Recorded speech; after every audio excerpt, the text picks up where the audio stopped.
C'est l'heure de parler de...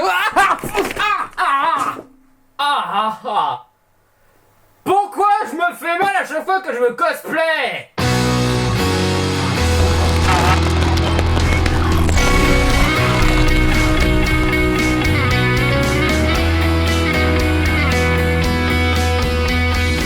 Riddick. Je vois rien du tout avec ces putains de lunettes. Ouais, merde. La plupart d'entre vous se demandent sûrement... Qu'est-ce que c'est, Riddick? Eh bien, c'est un personnage interprété par Vin Diesel et écrit par David Tobin, qui a fait sa première apparition en 2000 dans le film Pitch Black, dont pas mal de geeks en sont tombés amoureux. Le film se passe dans le futur, où des personnes en hibernation dans un vaisseau spatial s'écrasent sur une planète déserte, qui a la particularité d'avoir 2 soleils et des créatures qui sortent que la nuit. Un petit peu mal foutu. Seulement, dans le vaisseau était aussi enfermé l'un des pires criminels qui soit, Richard Bill Riddick, joué par Vin Diesel. Riddick est un anti-héros super badass qui peut s'adapter à peu près toutes les situations et surtout qui a les yeux brillants qui lui permettent de voir dans le noir. C'est d'ailleurs pour ça qu'il a le truc noir par-dessus les yeux, c'est pour éviter de s'aveugler. Et ça s'avère très utile quand il découvre que Riddick n'est pas la créature la plus dangereuse sur la planète. Donc le reste de l'équipage se retrouve forcé de collaborer avec Riddick et le reste du film est juste un très bon survival à la Carpenter. Et ce sympathique film de SF, c'est méchamment mangé le fond du box-office, mais alors quelque chose de bien. Cela dit, le film a eu un meilleur succès au niveau du DVD, et Vin Diesel a pu se faire connaître grâce à ce film, bien avant qu'il s'engouffre dans une saga à base de tuning. C'est dommage parce que Riddick c'est probablement le meilleur rôle du mec, avec le géant de fer. Et surtout, il est bien meilleur acteur que ce que les gens laissent prétendre. Alors, on n'arrêtait pas de se plaindre que les rumeurs sur Vin Diesel qui allait jouer Hitman, ça allait donner un truc catastrophique, hein? Repensez-y! Donc, grâce aux fans et le succès qu'ils ont apporté au DVD, Vin Diesel et David Tobin ont pu travailler sur une suite des aventures du personnage. Cette fois, quelque chose de totalement différent pour être un peu plus à la hauteur de la badass attitude du personnage. Bref, on l'a fait sauce Conan le barbare. Ainsi naquit les Chroniques de Riddick en 2004. Le premier space opéra à la Conan. Oh bonjour les commentaires qui vont me contredire là-dessus. Riddick y reprend du service pour affronter une dangereuse armée fanatique qui répand mort et destruction à travers la galaxie, les Necromongers. Durant l'aventure, on découvre que Riddick fait partie d'une ancienne race de guerriers appelés les Furiens, dont il serait le seul survivant et qui serait destiné à vaincre les Necromongers. Et à la fin du film, encore une fois, tel Conan, il tue le chef des Necromongers et se retrouve sur le trône à sa place. Le film en lui-même était un space opéra des plus sympathiques avec pas mal de scènes cool, notamment la scène où Riddick tue quelqu'un avec une tasse à thé. Alors, tu veux une petite tasse de thé? Oh, merci bien mon bon monsieur. Ça sert pas comme ça, le thé. Je ne déconne pas, Riddick est badass à ce point. Mais le film n'est pas sans défaut, malheureusement. Et c'est marrant parce que ses principaux défauts sont dus à sa principale qualité. L'aspect space opéra. Parce que le film perd un petit peu trop de temps avec les différents complots autour des Necromongers, que ce soit avec Karl Urban qui va être calife à la place du calife, ou le personnage de Judi Dench qui est plus présent qu'elle n'aurait dû l'être parce que... c'est Judi Dench. Sérieux, il ne pouvait pas se contenter de la faire venir juste pour qu'elle dise à Riddick s'il vous plaît aidez-nous, non? Aussi, certains casques des Necromongers sont assez... ridicule. Ah, et aussi le fait de faire un gros film space opéra sur un personnage de série B qui a plu à pas mal de geeks. Ouais, mathématiquement, vous savez ce que ça veut dire. Le film s'est encore plus planté que Pitch Black. Donc ouais, David Tobin n'allait pas pouvoir faire sa trilogie sur Riddick tout de suite, ouais. Pour dire, il a même dû attendre 9 putains d'années avant de faire un autre film sur le personnage. Bon après, heureusement, les Chroniques de Riddick ont permis la création d'un jeu vidéo, les Chroniques de Riddick, qui a plu à beaucoup de fans et qui a eu un certain succès. Donc je suppose que ça a permis de maintenir le mythe en vie jusqu'à ce qu'on puisse en faire un nouveau film. Et on continue à dire que les jeux vidéo c'est de la merde, hein. Donc pour séduire un nouveau public, pour faire plaisir aux fans, et pour profiter du succès exagéré des Fast and Furious, on remet Riddick sur une planète dangereuse dans le film que nous appelons juste Riddick. Le film se passe quelques temps après les Chroniques de Riddick. Riddick est toujours chef des Necromongers, et on honore ça en lui donnant un casque ridicule. Rien d'étonnant de la part des Necromongers, mais aussi de toutes les bières et de toutes les putes de la galaxie. Seulement il a fait le tour de tous les mélanges alcoolisés, de toutes les positions du Kama Sutra, alors maintenant il a besoin d'un nouveau hobby. Et il en a trouvé un. Retrouver sa planète natale, Furia. Pourquoi? Ok, ce serait intéressant de retrouver ses origines et tout, mais... il n'a pas l'air des plus intéressés par ses origines, hein. Dis-moi, où est ma planète natale? Oh, eh bien, elle se trouve... Attends, il semble que j'en ai rien à foutre. Mais enfin bref, Karl Urban en profite encore une fois pour devenir calife à la place du calife, et donc il l'emmène et l'abandonne sur la planète la plus dangereuse qu'il avait sous la main. Oh, c'est mignon. Ils m'ont laissé sur une planète déserte avec plein de vilains pas beaux. Qu'est-ce qu'ils peuvent... Attends. Oh non! Où est ma tasse à thé?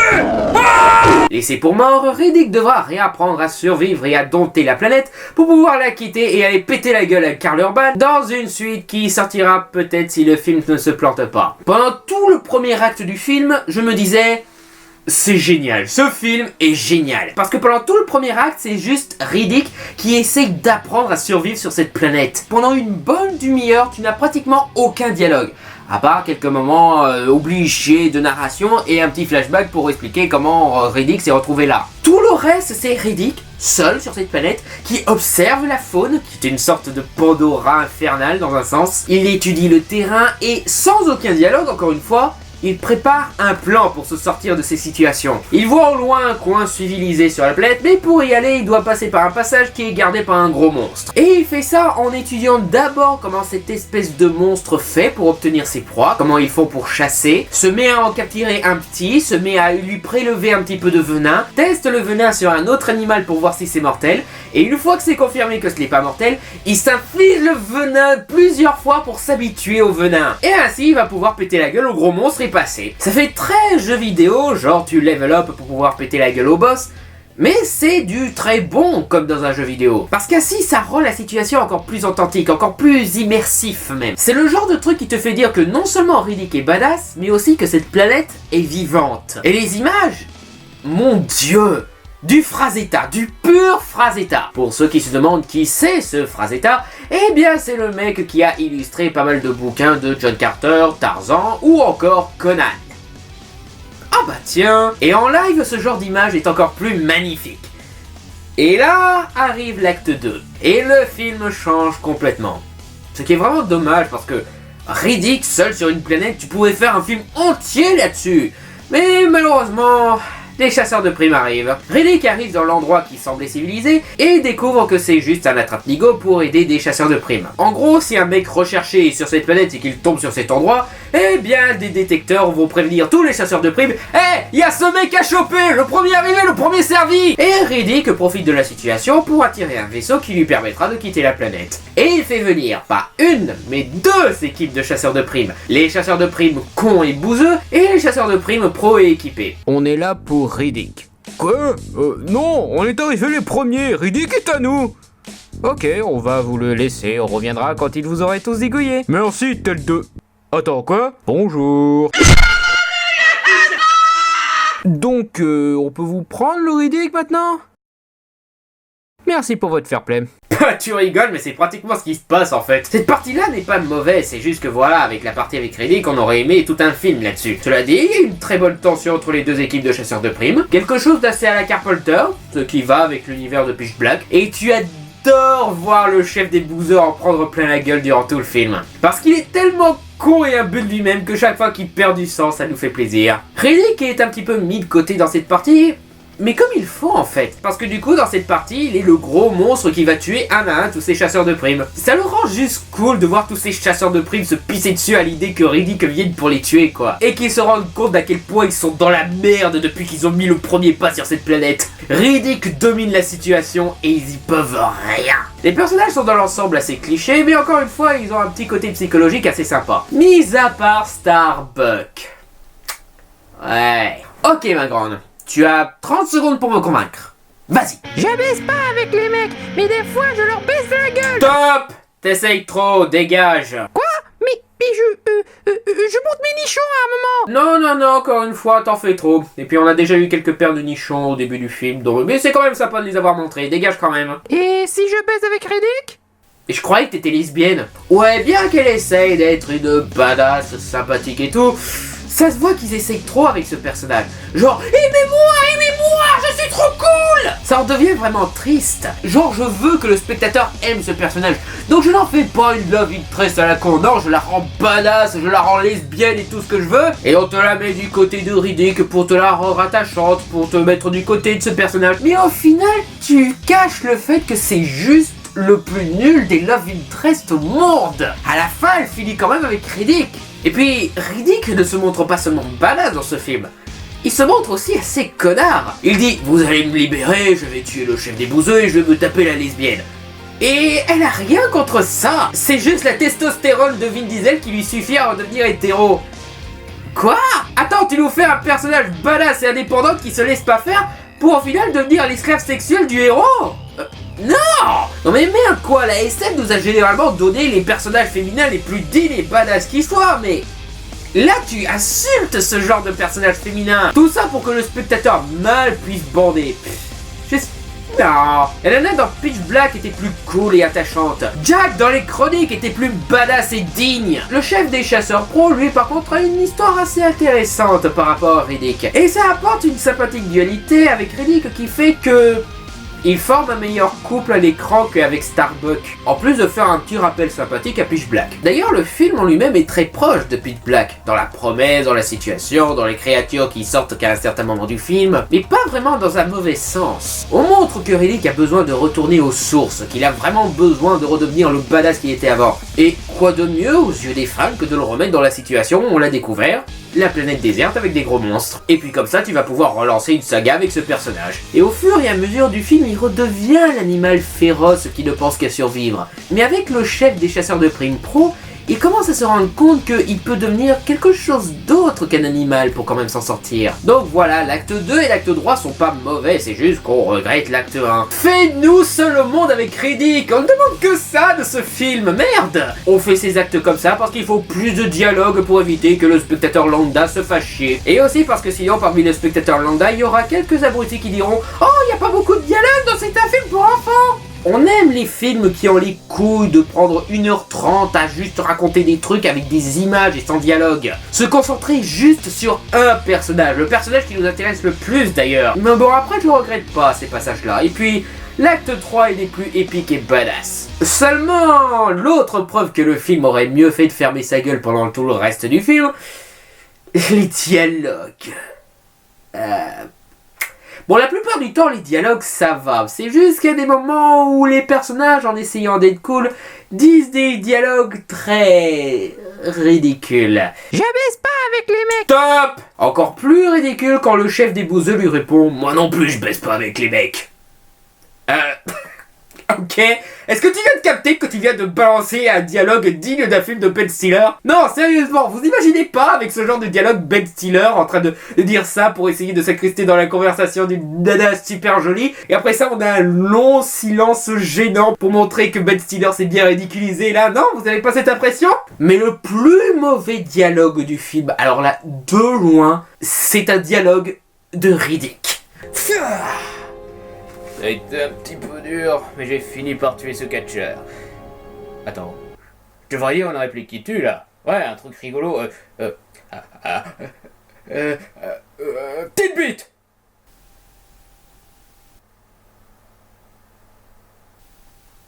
Petite bite. Ouais, je vais rester avec ça, ouais. Petite bite. Petite bite. Est-ce que tu... Petite bite.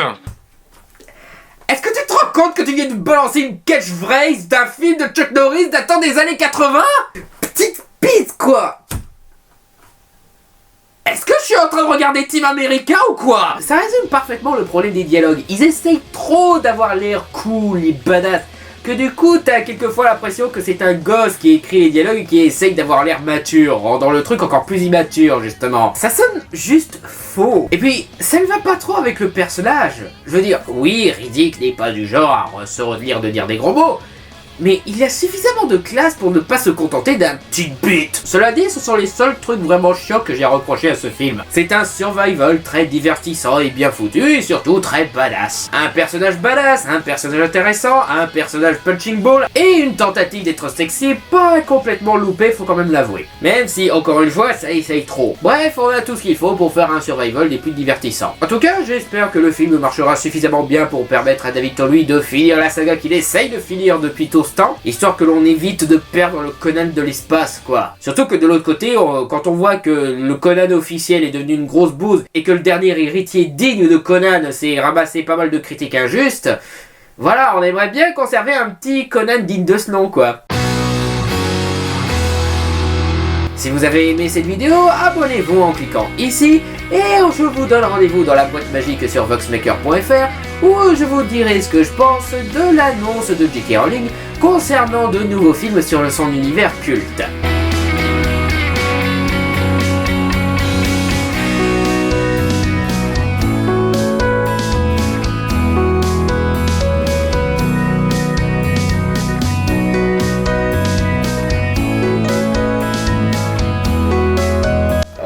La mignonne petite créature qui espère me tuer. Attends, tu vas voir.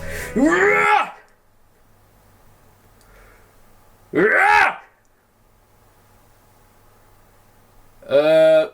n'avez pas des super pouvoirs dans les chroniques? C'est dans le Director's Cut, c'est pas canonique. Oh merde!